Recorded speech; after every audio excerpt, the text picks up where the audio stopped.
नमस्कार। आकाशवाणी कटक आंचलिक संवाद पढ़ुछंती मलय रंजन मिश्र।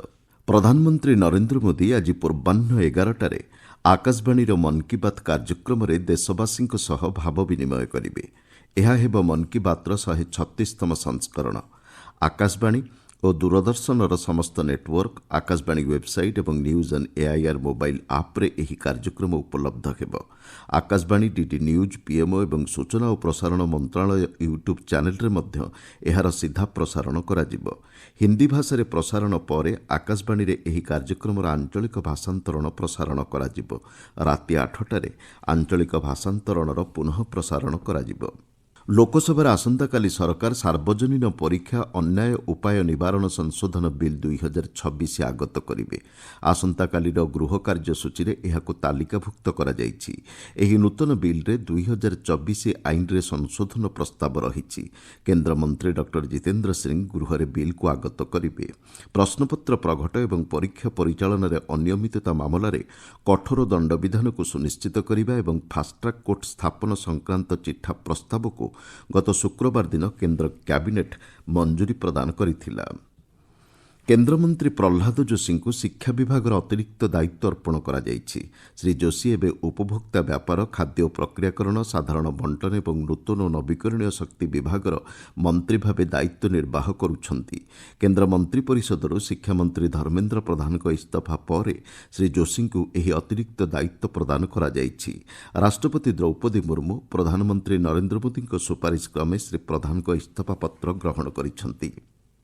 प्रधानमंत्री नरेंद्र मोदी आज अपराह्न आभासी जरिया विकसित भाइब्रेंट विलेज कार्यक्रम प्रतियोगी सह वार्तालाप करेंगे। अपराह्न 4:30 अनुष्ठित होगाकु थिबा ଏହି कार्यक्रम समस्त राज्य और केन्द्रशासित अंचल 400 जन युव प्रतियोगी अंशग्रहण करेंगे। चलित शिक्षावर्ष राज्यर विभिन्न जिले में मोट 35टी नूतन उच्च माध्यमिक विद्यालय खोलने निष्पत्ति होईछि। उच्च क्षमता संपन्न कमिटी बैठक मिलिथिबा सूचना अनुसार एथिपई सरकार पक्षर आवश्यक अनुमोदन प्रदान करा जायछि। उच्च माध्यमिक शिक्षा निर्देशालय दैथिबा सूचना अनुसार एही नूतन कॉलेजगुड़िक कला विभाग में सर्वाधिक 128टी, विज्ञान और वाणिज्य 64टी लेखाएं सीट पर अनुमति प्रदान करा जायछि।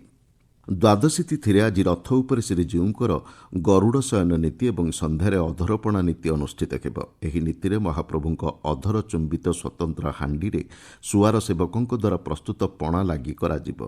परे एहाकु रथ उपरे भांगी दिया जाई समर्पण करिबार विधि रहिछि। गतकाली सुनाबेश दर्शन लागि बड़दाण्डरे श्रद्धालुंकर प्रबल भिड़ होइतिला। राति प्राय 2:05 रे ठाकुरंकर सुनाबेश ओलागी नीति संपन्न होइतिला। एहा परे रथ उपरे बड़सिंहार बेश नीति अनुष्ठित होईछि। समग्र देश में आज 27तम कारगिल विजय दिवस पालन करा जाउछि। 1999 मसीह 84 दिनर युद्ध में सारा विश्व देखिथिला भारतीय सेनार शौर्य और पराक्रम। कारगिल युद्ध में पाकिस्तान को पराजित करथिले भारतीय सेना। एही युद्ध में 527 जवान शहीद होइतिबा बेले 1363 जन आहत होइथिले। वीर जवान को बलिदान जोगु कारगिल टाइगर श्रृंगरे तिरंगा उड़ाई भारतीय सेना विजय हासिल करथिले। प्रतिरक्षा मंत्री राजनाथ सिंह आज युद्ध स्मारक रे शहीद वीर जवान को श्रद्धासुमन अर्पण करेंगे। नवरंगपुर जिले में गाजर चाष को प्रोत्साहन प्रदान करने लक्ष्य नहीं उद्यान विभाग पक्षर योजना प्रस्तुत होईछि। आसंता सेप्टेम्बर मासरे राईघर और उमरकोट ब्लॉकर 100 एकर लेखाएं जमी रे परीक्षामूलक भाव गाजर चाष कराजिबाकु लक्ष्य रखाଯାଇଥିବା विभागर उपनिर्देशक सूचना दैछंती। भद्रक जिला चांदबाली ब्लॉक मत्तो महाविद्यालय 7 दिन धरी चलिथिबा बालिका आत्मरक्षा प्रशिक्षण शिविर उद्यापित होईछि। एथिरे सरकारी विभागीय अधिकारी जोगदेई आत्मरक्षा, आत्मनिर्भरता और नारी सशक्तिकरण आदि प्रसंग उपरे छात्री को तालीम प्रदान करिसेंति। उत्तर पश्चिम बंगोपसागर और यार पार्श्ववर्ती पश्चिमबंग उपकूल में सृष्ट लघुचाप क्षेत्र प्रभाव में आसंता सप्ताहे पर्यंत राज्यर विभिन्न अंचल में वर्षार संभावना रही। उत्तर ओडिशा रे प्रबलरू अति प्रबल वर्षा होईपारे। आज पई प्रबल वर्षा नहीं 10टी जिला को पाणीपाग केन्द्र पक्षर सतर्क सूचना जारी करा जायछि। समुद्र अशांत रहुथिबारु आसंता काली पर्यंत समुद्र मध्यकु न जिबाकु मत्स्यजीवी को परामर्श दिया जायछि। गंजाम जिले में सामुद्रिक मत्स्य विभाग पक्षर सागर मित्र ଜରିଆରେ ମତ୍ସ୍ୟଜୀବୀଙ୍କୁ ସଚେତନ କରାଯାଉଛି।